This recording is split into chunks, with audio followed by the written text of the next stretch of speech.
ICS for inviting me, and thank you, Ecodemia, which in itself is a very inspiring organization. So inspiration leaps from speaker to Ecodemia and back from Ecodemia to speaker, and I'm very, very happy to be addressing a very international group of people, and I'm going to talk about theatre space of transformation, and particularly because in the times that we're living in, it's theatre in particular that is very severely suppressed as an art form, because it so centrally depends on the presence of the audience and the actor, the actual presence. It's a live art, and that is just the one thing that is very much more difficult to do at these times of lockdown and of infection. But it also, because it is the practice, has been sort of to some extent suspended, although I think it is still going on in its own way, but not in actuality. I think it is a good time to somehow reflect about the theatre as a space of transformation. And I'm not going to make an argument this evening about various different examples of theatre which I think are transformational, and to try to persuade you that because of these examples, that theatre is a transformational space. I want to talk more, slightly more abstractly, and I'm going to do so without using any slides or illustrations, although what I've done is to put a list of references in the chat so that you can see when I'm referring to the work of other people that there are references there. And I'm sure that if people have questions about what I'm saying, I'm sure that they will ask me. And I would like that very much. I see this very much as a conversation, and I actually also wouldn't mind if people, you know, if they come across things that I've said that are actually quite confusing, which is not unlikely, you can stop and say, wait a minute, there's only there's 11 or 12 of us here, so there's not a massive number of people. So if that's something that you want to do, I'm sure that ICIAS will be able to facilitate that as we go on. And I've written it out because I just started thinking about what I was going to say, and I just started writing it. So I wrote it out. So I'm kind of reading it, but I'm going to stop and elaborate sometimes on what I'm saying, and those points where I can stop and think through what I'm saying are also points which might be chances for some kind of conversation to take place. I mean, what we have in front of us is a discussion about a particular art form, which is as old as humanity itself. And it's quite a confusing word, theatre, because it indicates a practice of theatre. It also indicates a kind of industry, an institution.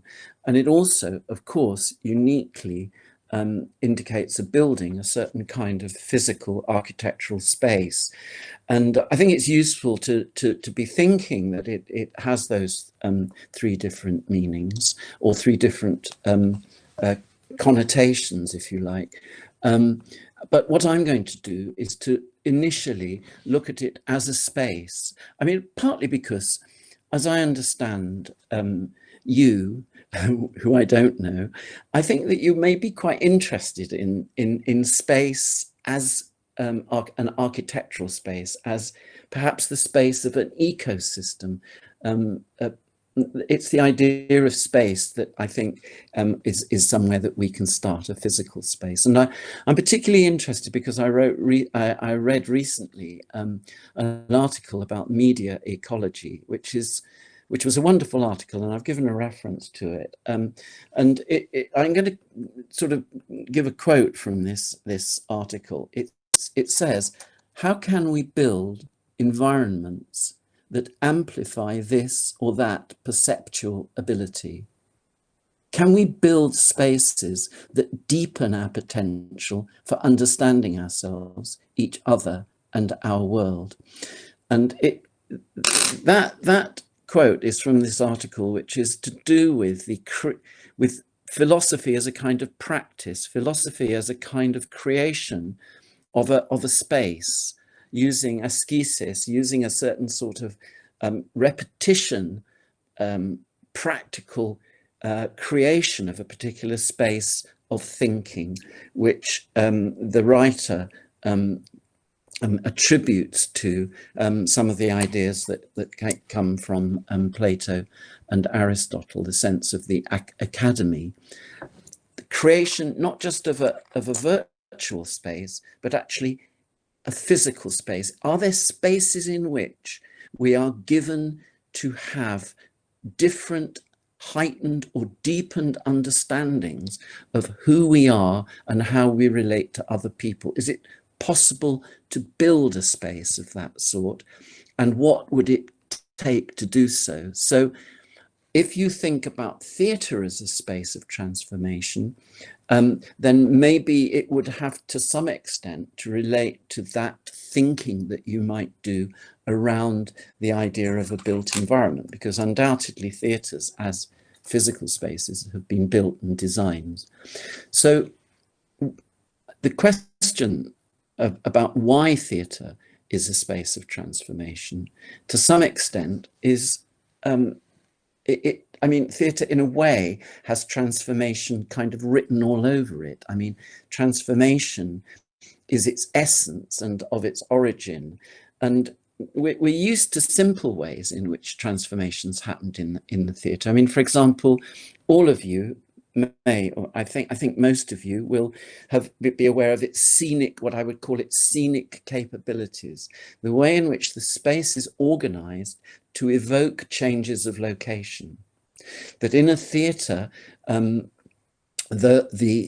way in which it's constructed is precisely to look at the way in which people can appear. It's a space where things and people appear from the wings, from the sides of the stage, or from the top of the stage, or even, of course, one's aware from underneath the stage. Things can appear that were previously not seen. Things can come in to be seen.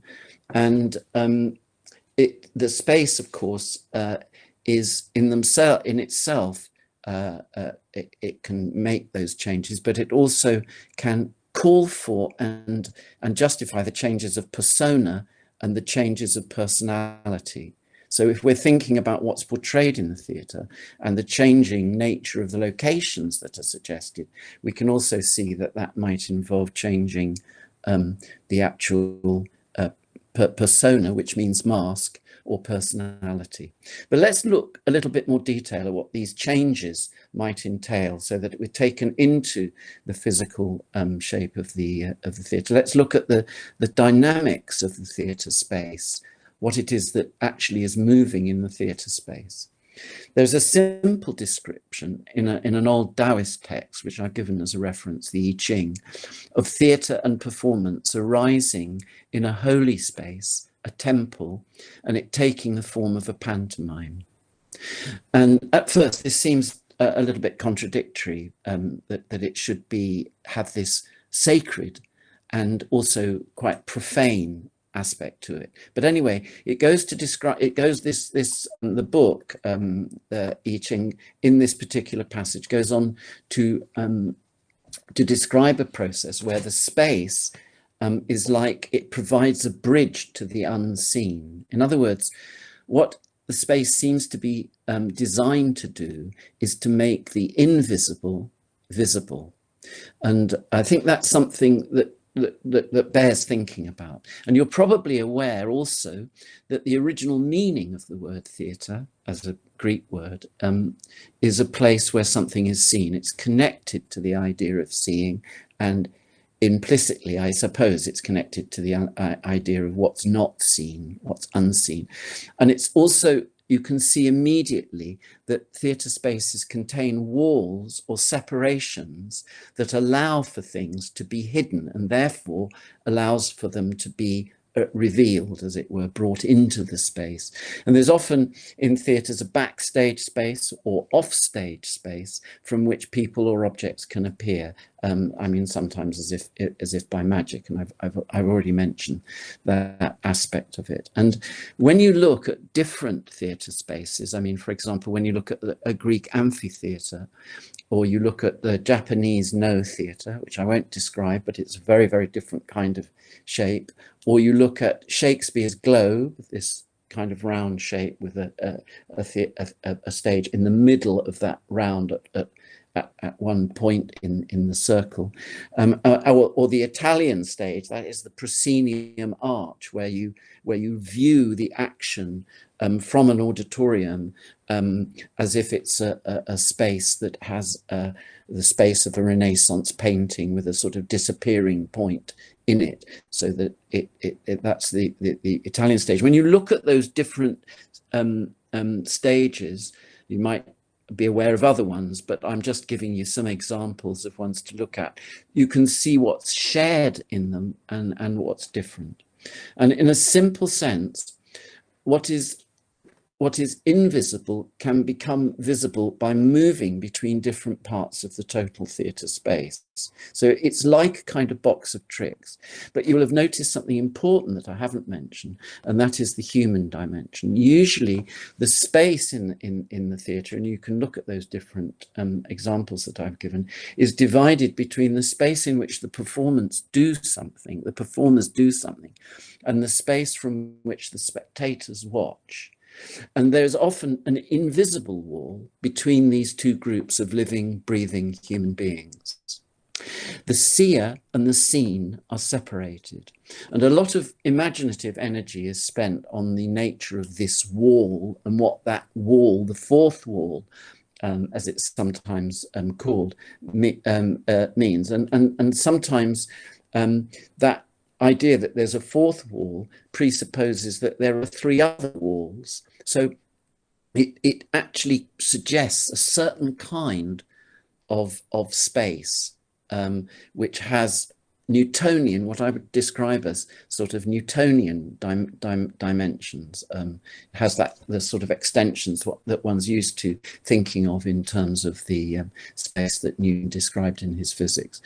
But let's just enter a little bit more deeply into the dynamics of that space. Let's say we're dealing with a dramatic theatre, a theatre that has a narrative element in it. And as we do so, let's notice that this leaves out forms of performance that don't pretend to this component. I mean, there's dance, there's circus, there's tumbling, there's equestrian, and there's a whole kind of diverse array of performed activities that take you from one extreme, which is dramatic theatre, to the other extreme, which would be a football match, a games and sports that are watched as a sort of spectacle. And I want to come back to this idea of display, or I'll touch on it later. And I will also come back to this idea of the holy space and the temple and the churches. I mean, it may interest you, for example, to know that the Globe's design, the design of the Globe Theatre, was based on the basic proportions of the Roman temple, whose architecture was associated with Vitruvius. I mean, why is that important? Because when they built the Globe Theatre in Shoreditch in London, it was one of the first public theatres, and they didn't even have to call it the Globe or any other name. They just simply called it the theatre, and it was a public theatre because it allowed people to come and watch the spectacles inside by paying money. So there was a money-making element within the theatre construction. So it was a space that held the performance. You can't see the performance from outside, you can only see it from inside. It allowed them to make a kind of ticketing process, so people had to pay money to come into the space, and it actually had, they used this particular proportions that were worked out by Vitruvius. And I've given a reference to that in case anybody's interested in that connection between the temple as a form of space where something happens, and the theatre. I mean, they built the Globe in Shoreditch, and it was so successful. They made so much money that the people that rented the space, the landlord, actually put the rent up, and they decided they would have to move to a different location. So they took the whole thing down. It was made of wood, and they reassembled it on the south bank of the Thames, where the land was cheaper, and they started their activities there. The idea of the space, and that's when they called it the Globe, was that the theatre space enclosed a whole world. That there was the earth, and there were the firmaments above the stage, where there was a depiction of the cosmos. That there was an image of the theatre as the world in that was actually in tune, let's say, with the design, the temple that Vitruvius had been connected with in the Roman temple. So that business of having a space around the space in which the spectacle was put on is crucially important in terms of the dynamic for the internal separation of the space of the performance and the space of the auditorium, because it means very distinctly that the people who are sitting or standing in the auditorium may have paid to come in, and the people that are actually doing the acting may have been paid to do what they're doing. So you can see that immediately that wall, that separation, can be looked at in economic terms and can become a kind of object of interest from that point of view. But we know that there's a deep and dynamic connection between the exclusion of the outside world by the wall around the theatre and the ability to create a world inside it. So that I think that suggests that the movement in and out of the theatre space and the objects and people that are brought into the space, and that then after the theatre is complete, move out into the social world around it, that's the nature of the kind of space. You go into it and then you come out of it. Now, we know that's important because, for example, we know that when we go to see, for example, a play we might go to see in the open air at the Globe in London, where they've done a reconstruction of the Globe that was originally constructed. You can see you can hear sirens, you can see the planes flying over, and the outside world is kind of present, but it's excluded, and that dynamic, I think, is important. I won't say anything more about that.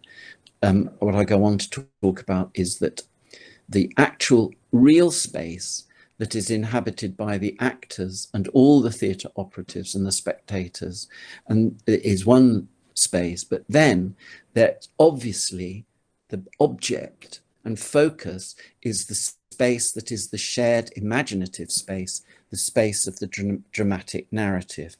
And it's clear that in order to create that dramatic narrative space, those other spaces are constructed in a particular way to allow that dramatic narrative space to exist. I mean, whether if you were doing Hamlet, you would expect that space, as it were, to be Elsinore, where the action of Hamlet takes place, and so that imaginative space could be summed up from the point of view of that reference to a real space. It's supposed to be, Florence in the 17th century, or it's supposed to be Elsinore in the 15th century, and so on and so forth. But also that the nature of that space is different. It's an internal and imaginative, and it's a space of action that is created around the action.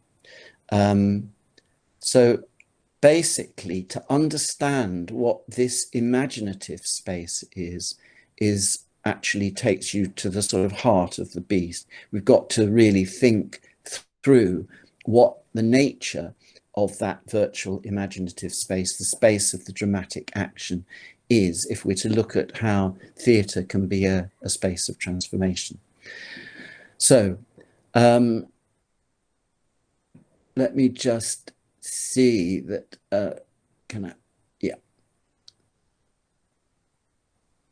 yeah, okay. So let's just for a moment know that that's what we want to try to open up and think about, and just look for a moment at an very early description of what happens in that space. And I'm referring now to Aristotle's Poetics, and he described the key process that happens during the course of a dramatic performance as a catharsis.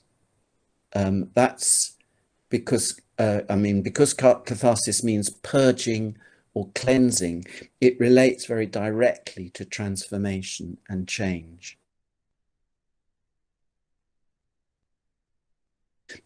And how far change and transformation can be described of purging and cleansing, and what that might mean. And note this connection between the medical term and what theatre does. It rhymes with the fact that the theatre that Aristotle saw, the Athenian Dionysian festival theatre, was dedicated to Asclepius, the god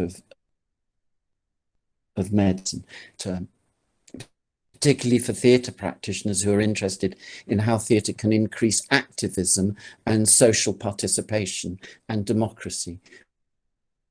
People who might be influenced by the work of Brazilian Augusto Boal, they are critical of engaging with a process of purgation and cleansing, which might lead to passivity. In other words, if a psychic and social action is excited by theatre and then discharged there, the participants might re-enter the social space, accepting the terms of the order of society as it is.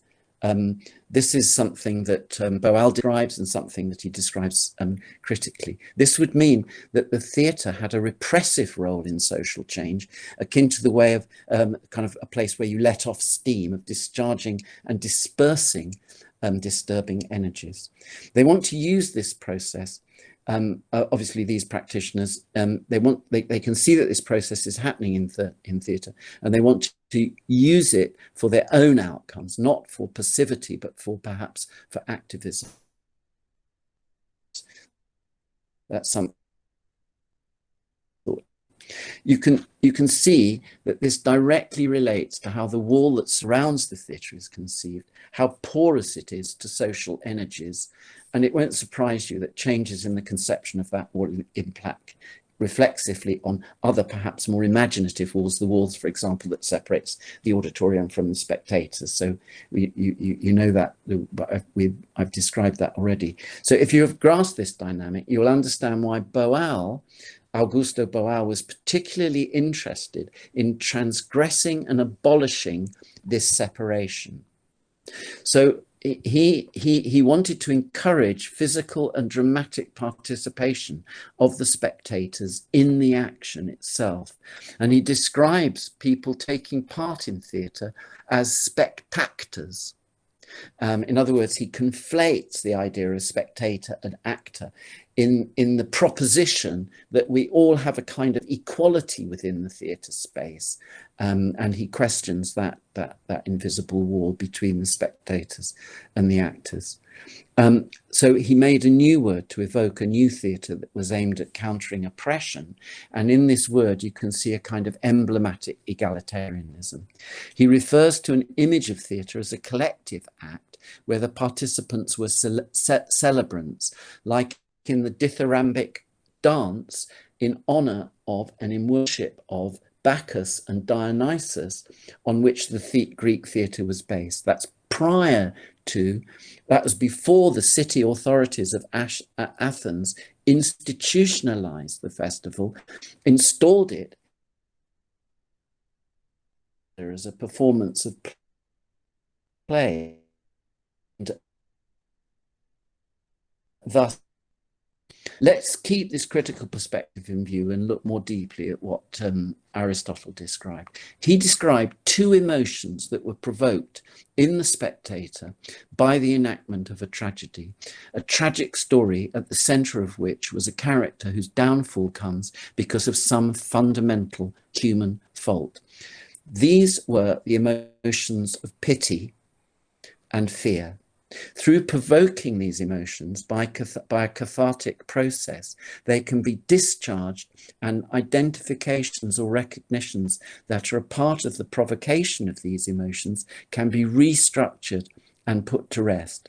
So that's an idea about catharsis. Let's push further into the process that might be involved. Why pity? Why fear? Why particularly those emotions? Let's look at another way of thinking about the kind of change in a human being that can be described as catharsis. So I'm going to use it. I'm going to point to the use of this word elsewhere, other than by Aristotle. Here's a quotation from the Italian communist thinker, activist Antonio Gramsci. It's full of technical language, but I hope you'll bear with me.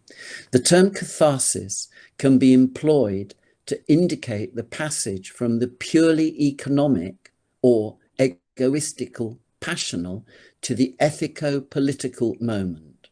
That is, the superior elaboration of the structure into the superstructure in the minds of men.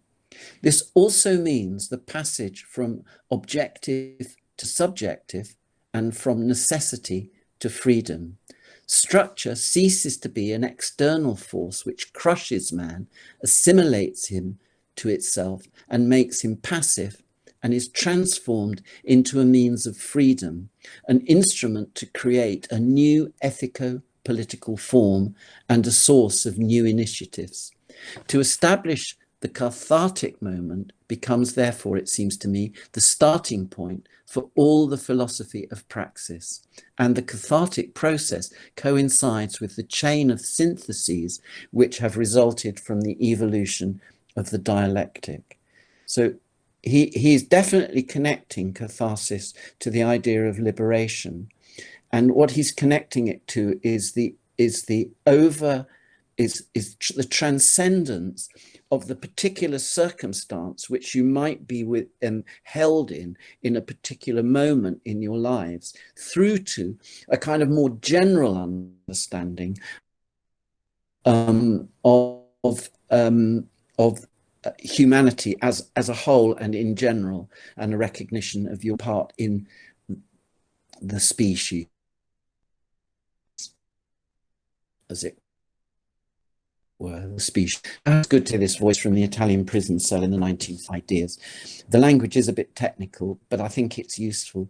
We are told in a footnote that he may be using the word catharsis to throw the prison censors off the trail. So there's a chance that the language is deliberately elusive and coded.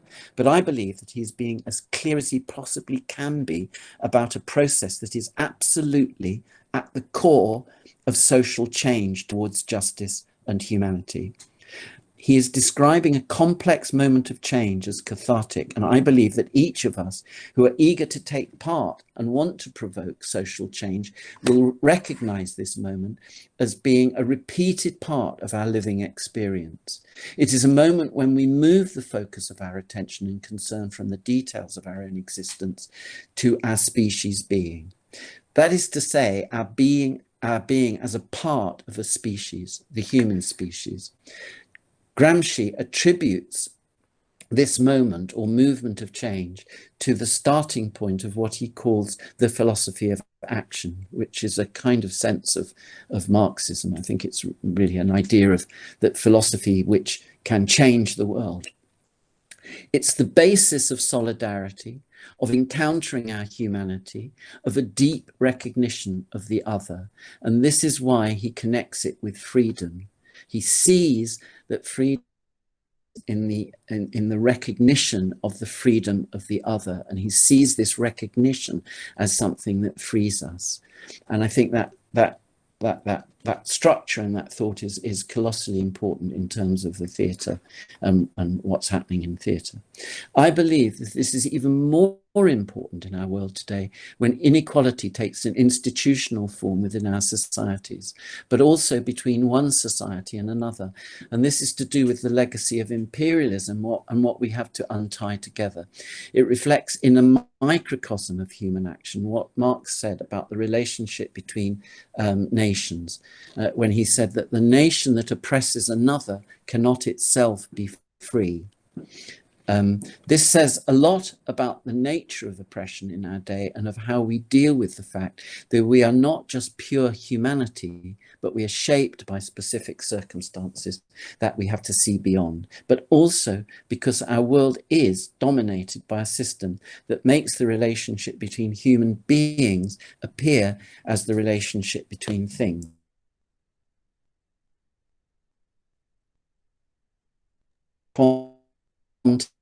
It is in this respect that Paulo Freire, quote from the liberation thinker and teacher, said that as the oppressed, fighting to be human, take away the oppressor's power to dominate and suppress, they restore to the oppressors the humanity they had lost in the exercise of oppression. It is only the oppressed who, by freeing themselves, can free their oppressors. I'm sure each one of us will have ways of reflecting on these ideas. Somebody has indicated that the connection is not good, and that sometimes I'm not actually being clear. I'm sorry if that's the case, but yes, I'm sure that it'll come to your attention if that's the case. I'm sure anyway that each one of you will have a feeling of what that process might be. But what does this have to do with pity and fear and theatre? In order to move further into this question, we need to look at what the actor does, because this lies at the core of theatre. There is no dramatic theatre without the actor. It is from the enactment of the life of the character that all the impacts of theatre derive. Let's look at this diagrammatically and spatially before we go into detail. In order to affirm the centrality of the function of the actor, we have thought through and imagined different spaces in the theatre space that are made possible by the exclusion of the world outside the theatre. There is the actual division more or less accentuated in different forms of theatre between the stage and the auditorium. But there is another space of a different sort that is in turn made possible by this division of actual space. It is of a different sort imaginative space, and it is shared virtually by the actors and the spectators. The actors activate, realize, and lead the spectators into this space. This space is the narrative space of the drama. It might be evoked by the scenery, however an illusionistic way, but rather in the manner of the communion, where the materials are transformed in the course of a ritual of faith and belief. The space only lives, only comes alive through the actor enacting a dramatic movement of the narrative of the drama. The actor is a conduit. At a simple level, they pretend to be in the narrative space of the drama. So we can quickly see that this imaginary space depends on the actor, as the actor believes him or herself to be the character, Hamlet or Hedda Gabler or whoever, in the play. The audience joins him in his or her belief. They join him in that. And the actor in that respect is clearly a double figure. She's both the actor and the character.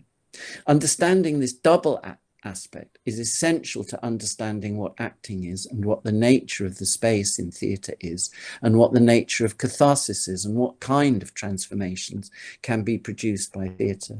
So this is expressed by the idea that the actor both does and is able to watch what she does at the same time. The spectator is accompanying the actor and watching and being with her, thus lending part of herself to the stage action. The actor incorporates the participation of the spectator and thus is able to watch herself at the same time as doing what she's doing. This interaction is important.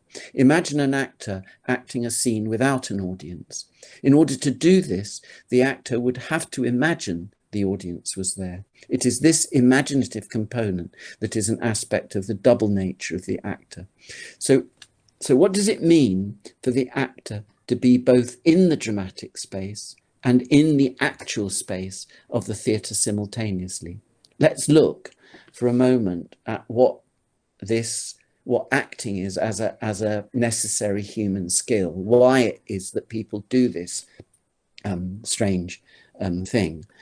All our skills and capabilities help us become human, but none more so than acting. Everybody talks, but not everyone is a speaker. Everyone adds up numbers, but isn't a mathematician. Look at what part acting plays in the development of the human being. We play, we pretend.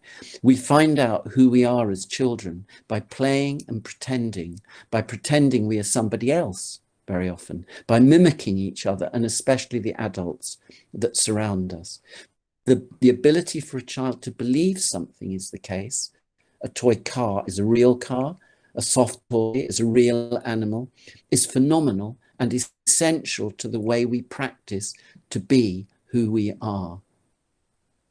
Sometimes the pretense is so strong that we have to be pulled out of the illusion. This ability to believe is generative. To pretend is developmentally crucial for human beings. Of course, this is not acting practiced as an art.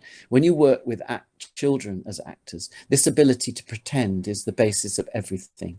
But an actor has to pretend in order to perform. This ability to pretend is only half the necessary capability. All children also need to perform and to be seen to perform, even though they may well be performing themselves. Everybody needs to be the center of attention at some point. It is the way we learn to love each other. Look at me, I'm special and wonderful. All children are actors in this sense as well. It is only so that this sense of performing oneself. It is only when we can bring together these two capacities, pretending and performing, and when we bring these together, the capacity to pretend and the capacity to be the center of attention, that acting as an art can be said to be taking place. So it's rather as if the actor is saying, look at me, I'm pretending to be Macbeth. There is that sort of sense of centrality of the experience of the character. And so we can see that the presence of the actor is not obscured by the presence of the actor, but they both are present, and it is in the joint presences that actually augment each other, in that they acting, that is in that co-presence that the acting assumes a kind of resonance and power.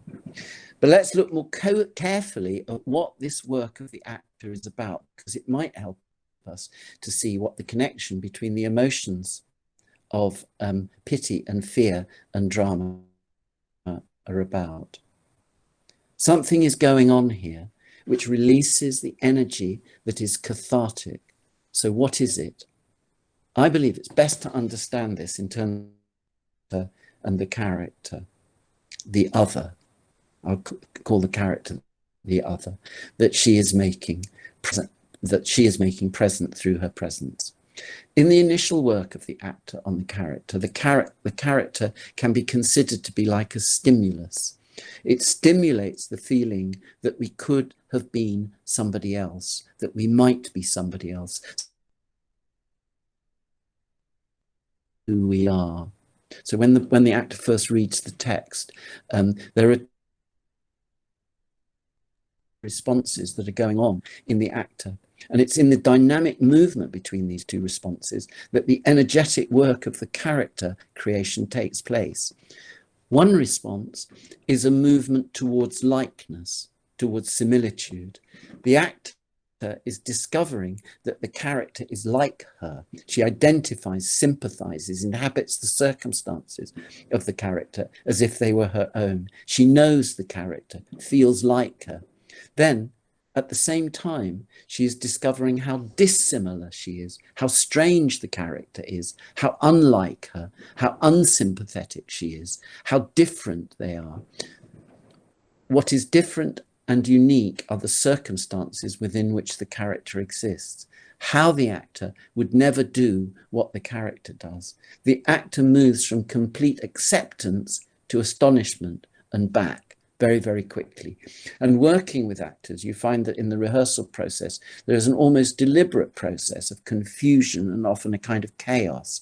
At one moment, the actor is seized by the idea of the identity with the character, and at another, they are blocked and can make no contact with it. One of these responses without the counterpoint would be a disaster. And what the work is about is creating a flow, as if when the actor is full, there is an oscillation between the likeness and the unlikeness. And maybe this is a commonplace image of energy. So we're looking at what that kind of energy is, to and fro, positive, negative, yin and yang. And so we're looking at this kind of idea of an oscillation. At the utmost extremes of this movement, the identification of the actor with the character is the principal side of the contradiction. The unlikeness is a resistance. Ultimately, the actor can say the character is like me because they have been born and they will die, and they are at some point between these moments. That is, unless the actor is playing a ghost. So the idea that that's the point of contact that the actor makes with the character is at the point of view of the human being, of the species being. But still, the point remains true. One of the key techniques, like a thought exercise or an imagination exercise that actors employ, is to ask the question at any given moment in the unfolding dramatic action, what does she want? What does the character want? This wanting, the will of the character, is the work of the character, but this question can take the actor to the core of the dramatic life of the character, the point at which the character is in the flow of the narrative action of the drama.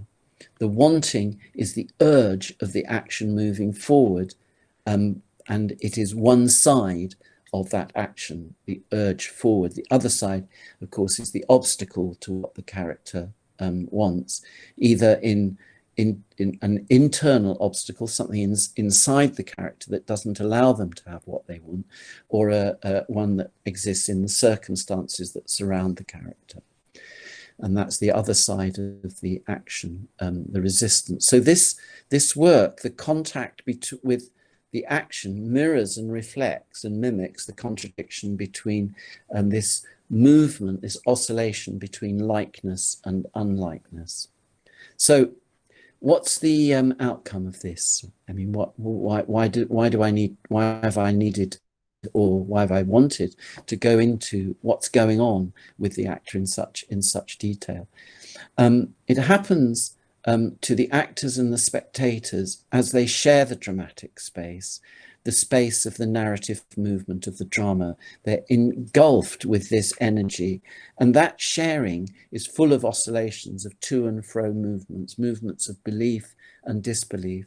But at the core is the actor moving almost imperceptibly between likeness and unlikeness. And I believe that Aristotle's insight is extraordinary, because this movement is like a movement of pity, a likeness which has in it a movement of separation and fear, an unlikeness which has a terrifying movement of identification in it. So this is what's being exercised in human beings in the theatre as he identifies it. And I think that I'm really, in a way, confirming that view. The audience view the action not just with their eyes and ears, but with their capacity for life, with the knowledge of their own lives and how they are living it, and how what they want is so often countered by obstacles and so on. So, is it possible that this exercise, this energetic exercise of psychic or a spiritual sort, can have us emerging from it more human than when we went in? There's absolutely no guarantee that to happen. Perhaps what I might be pointing out here is a potential, sometimes latent quality in theatre. Going back to Gramsci, one of my favorite of his insights was his response to the question of the essence of humanity, when he said that humanity was less a point of departure than a point of arrival. In other words, he saw species being, that recognition of us ourselves as a species, as human, is a process. And he saw these moments of catharsis as affording a renewed sense of this human project to become more human. This recognition of the human alongside the recognition of the other, of equality and freedom, is there for us in theatre. Theatre is ready for it, as indeed are many other practices, and our ability to transform our world obviously depends on us, not on theatre. But maybe theatre can teach us that this, but it still depends more on us than it does on theatre. This seems to me to depend on a kind of openness, and it can't be commanded, this capacity in us, but it can be infectious. So in a way, I think theatre is and can be infectious within the circumstance of a performance. And one of the first exercises that you encounter in actor training is those that test and develop trust. And I think that openness and trust are built into theatre as an art form. So I think I'm left with a question. Is theatre a space of transformation? What is it that's transformed? The feeling of undergoing a transformation may feel refreshing and renewing. Is it us that's being transformed? Is it the humanity in us that's being discovered? What can be worked out in the theatre?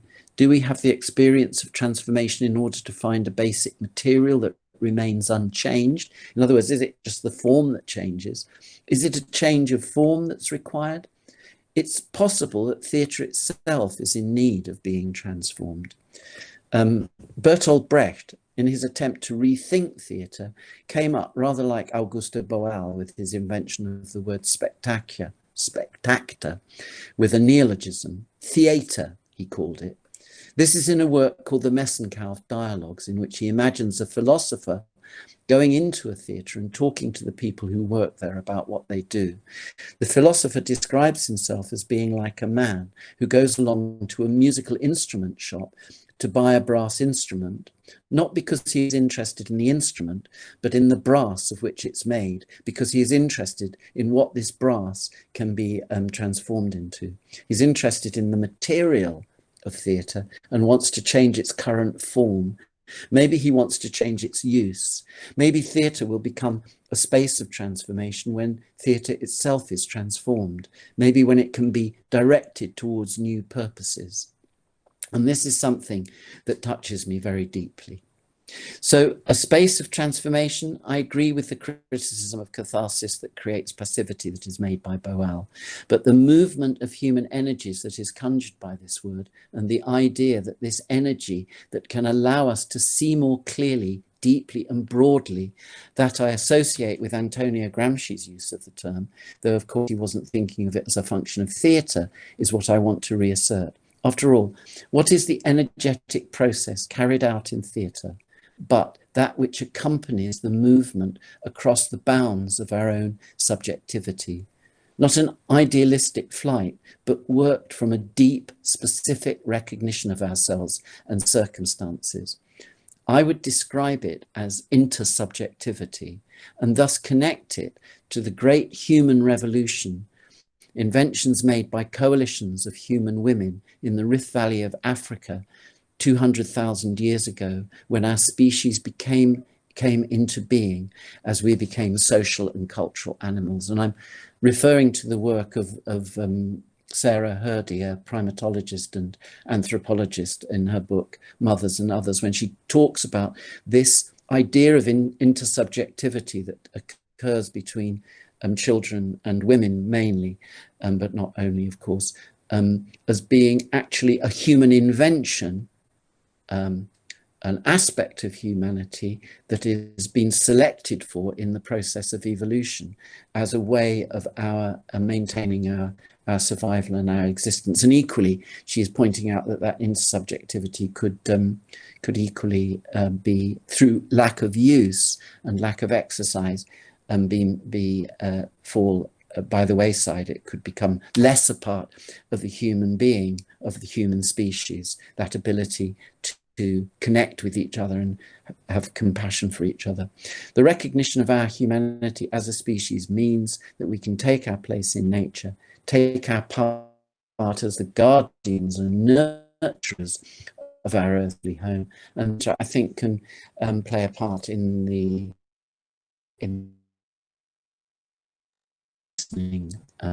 that's the end of my introduction.